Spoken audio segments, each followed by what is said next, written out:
Try it the next time you get the chance. Engage someone with conversation.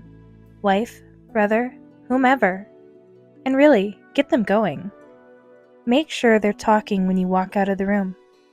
It's probably best to ask them an open-ended question before leaving.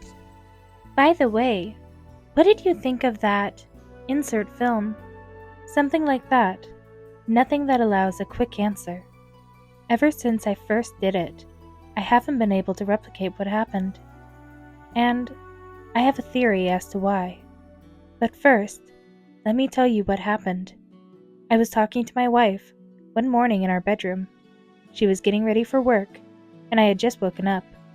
I needed to use the bathroom, but I remember sitting on the bed and asking her what was going on at her school that day. She's a teacher. That got her going.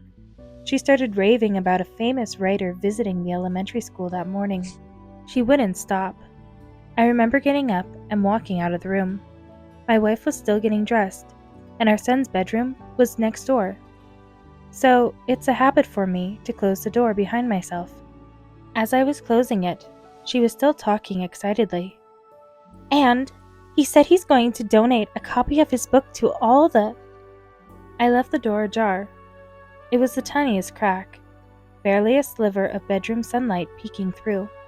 I only closed the door slowly, because I wanted to hear what she was saying. But damn, I had to piss badly.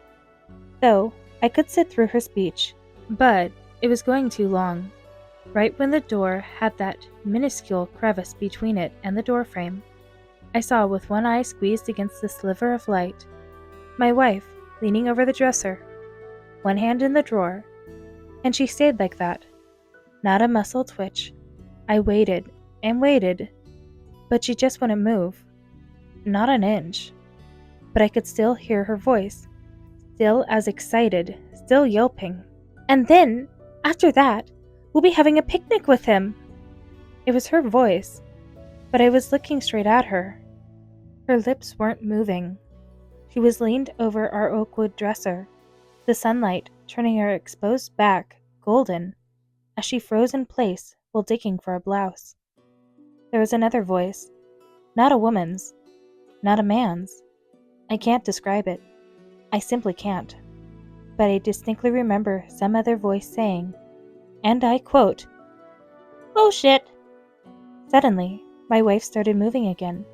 She yanked the blouse from the drawer, turned to me and said, "Are you even listening?" I opened and cracked the door countless times after that, but it never happened again.